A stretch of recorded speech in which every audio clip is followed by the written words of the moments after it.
Halo Sobat Cek Fakta, selamat datang di rumahnya orang-orang cerdas, tempat kita bedah kabar, bongkar fakta, dan hancurkan hoaks biar kalian nggak cuma ikut arus, tapi bisa kasih data yang valid. Di sini, kita bahas tuntas gosip panas sepak bola, update timnas Indonesia, drama transfer pemain, sampai rumor naturalisasi semua kami telusuri. Kami kupas, kami verifikasi, biar kalian nggak sekadar percaya, tapi benar-benar tahu faktanya. Jadi, pastikan kalian tekan tombol like, subscribe, dan nyalakan loncengnya, biar nggak ketinggalan info valid, update tim Garuda, dan gosip-gosip bola yang kami pecah jati data. Langsung aja, kita mulai videonya. Ini dia, Cek Fakta, kalahkan timnas U23 Indonesia target kedua. Malaysia ingin juara ASEAN Cup U23 2025. Malaysia akan berada di grup A bersama Filipina, Brunei Darussalam, dan timnas U23 Indonesia. Di atas kertas tentu Malaysia dan Indonesia yang berpeluang besar lolos ke babak selanjutnya. Zia Edi Al-Bashir menjelaskan bahwa pemusatan latihan Malaysia di bawah komando pelatih Nafuzizin berjalan lancar. Semua pemain dalam kondisi yang cukup baik untuk mempersiapkan diri jelang turun di turnamen. Ini jadi modal penting karena mereka akan membawa target tinggi di turnamen tersebut. Alhamdulillah, kami sebagai tim telah membuktikan semangat yang ingin kami bawa ke Indonesia, kata Zia Edi Al-Bashir. Pemain asal Johor Darul Ta'zim tersebut melanjutkan, beberapa uji coba yang sudah digelar semakin membuat Harimau Malaya percaya diri. Dia melihat bahwa timnya akan bisa lolos ke final dan siap bertarung dalam perebutan juara. Tentunya, mereka harus melewati babak grup yang akan jadi ujian berat, terutama ada timnas U23 Indonesia di sana. Kemenangan di laga persahabatan sebelumnya menjadi suntikan motivasi bagi kami. Target kami tentu saja lolos ke final dan menjadi juara, ujarnya. Datang ke Indonesia, Malaysia tidak ingin memberikan banyak janji. Menurutnya, hal yang utama adalah semua pemain akan berjuang keras selama di lapangan. Dia menyadari bahwa turnamen ini akan berjalan sengit karena semua tim ingin menjadi juara. Saya semakin bersemangat karena membawa nama Malaysia. Kami tidak menjanjikan bulan dan bintang, tetapi kami akan memberikan yang terbaik. Zia Edi ingin mendapatkan kesempatan untuk bisa masuk skuad final timnas U23 Malaysia. Hal tersebut jadi kesempatan penting dan dia siap memberikan segalanya demi nama Malaysia di ajang tersebut. Jika diberi kesempatan, saya ingin membuktikan bahwa saya layak mewakili Malaysia, membantu tim melaju ke final dan menjadi juara, ujarnya. Jika sebelumnya kita fokus membedah calon mesin gol, kali ini mari kita lihat mentalitas tim lawan, khususnya Malaysia yang terang-terangan menargetkan timnas Indonesia U23 sebagai target kedua. Kenapa disebut target kedua? Karena target utamanya jelas, jadi juara Piala AFF U23 ke 2025. Pernyataan ini datang langsung dari pemain andalan Harimau Muda, Zia Edi Al-Bashir, gelandang bertahan yang memperkuat Johor Darul Ta'zim. Zia Edi mengungkapkan kepada media Malaysia bahwa mereka tidak ingin datang ke Indonesia hanya sekadar mencoba peruntungan. Alhamdulillah, kami sebagai tim telah membuktikan semangat yang ingin kami bawa ke Indonesia, kata Zia Edi dengan tegas. Zia Edi menambahkan, pemusatan latihan pitch di bawah arahan Nafuzizin, pelatih berpengalaman Malaysia, berjalan mulus. Beberapa laga uji coba melawan tim lokal dan klub Liga Super Malaysia jadi modal penting untuk mengukur kesiapan Harimau Muda. Dalam beberapa tahun terakhir, rivalitas Indonesia-Malaysia di kelompok usia muda memang kian panas. Di SEA Games, Piala AFF U19, bahkan kualifikasi FC, laga melawan Garuda Muda selalu jadi barometer mental pemain Malaysia.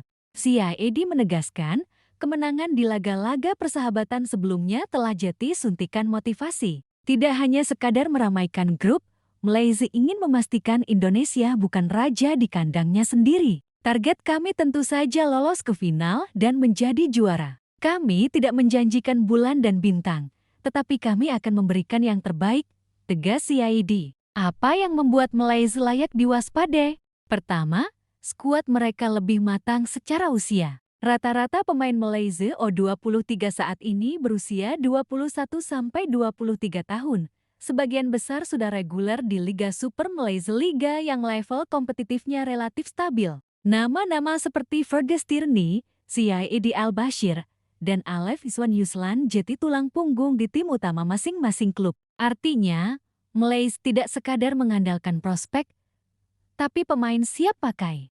Kedua, gaya bermain Malaysia di level U23 kini lebih adaptif. Di bawah Nafusi Zain, mereka mengusung transisi cepat, memanfaatkan pemain sayap eksplosif dan striker target man. Fergus Tierney sering jadi poros, membuka ruang bagi gelandang menyerang untuk masuk kotak penalti. Ketiga, Malaysia punya rekam jejak menang mental ketika melawan Indonesia terutama di level junior. Fans Garuda tentu masih ingat SEA Games 2017 ketika Malaysia menyingkirkan Indonesia di semifinal lewat gol menit akhir. Mental never say die inilah yang diwarisi generasi Syed Al-Bashir. Dengan komposisi grup A Indonesia, Malaysia, Filipina, Brunei praktis ada dua tiket utama yang jadi rebutan panas. Jika Brunei realistis berjuang bertahan dan Filipina berperan sebagai kuda hitam, maka duel Indonesia vs Malaysia akan menjadi partai penentuan siapa yang juara grup. Syed Al-Bashir sadar betul tekanan akan berat. Bermain di Indonesia berarti menghadapi puluhan ribu supporter Garuda Muda. Namun justru disitulah letak tantangannya. Saya semakin bersemangat karena membawa nama Malaysia, kata Syed. Jika diberi kesempatan, saya ingin membuktikan bahwa saya layak mewakili Malaysia, membantu tim melaju ke final dan menjadi juara. Ini bukan sekadar retorika. Bagi Harimau Muda, menyingkirkan Indonesia sama artinya dengan menegaskan dominasi di level ASEAN. Apalagi, Malaysia sedang berusaha bangkit setelah kerap terhenti di fase grup pada edisi sebelumnya. Lalu, bagaimana dengan Indonesia? Dari sudut pandang Garuda Muda, pernyataan Malaysia ini harus direspon dengan cerdas. Patrick Kluivert tentu sudah mencatat bahwa duel lawan Malaysia adalah final dini. Kalah, berarti Garuda Muda bisa terancam gagal lolos karena hanya juara grup dan satu runner-up terbaik yang dapat tiket ke semifinal. Laga lawan Malaysia biasanya tak pernah berjalan normal. Seringkali tensi panas, emosi pemain terpancing, permainan keras pun tak terhindarkan. Disinilah Jens Raven, Marcelino Ferdinand, dan para senior di skuad muda harus bisa menenangkan tim. WSSI dan Patrick Kluivert juga harus sigap menyiapkan plan B misalnya ketika tertinggal lebih dulu. Bagaimana skenario serangan balik? Bagaimana memanfaatkan bola mati? Bagaimana menekan Fergus Tierney agar frustrasi? Disinilah letak serunya turnamen ini. Rivalitas abadi Indonesia vs Malaysia selalu punya bumbu tak terduga. Terkadang bukan sekadar skor, tapi mental siapa yang lebih siap menang di lapangan. Pertanyaannya, cek fakta skuad. Apakah Malaysia mampu menepati targetnya? Mampukah Garuda Muda membalas dendam dan menjaga martabat di kandang sendiri? Piala AFF U23 2025 jelas bukan sekadar panggung bagi striker-striker house goal seperti Jens Raven atau Fergus Tierney. Ini panggung harga diri, pertaruhan generasi, dan sekaligus ujian regenerasi timnas Indonesia. Tuliskan pendapatmu di kolom komentar. Siapa yang akan lolos? Siapa yang bakal terhenti lebih cepat? Dan siapa striker yang layak jadi top skor turnamen? Jangan lupa like, share, dan subscribe channel Cek Fakta. Nyalakan loncengnya, karena kita akan terus membongkar data, membedah fakta, dan memverifikasi rumor-rumor panas sepak bola Asia Tenggara. Sampai jumpa di video berikutnya. Cek Fakta, cari data, baru percaya. Salam olahraga, salam Garuda.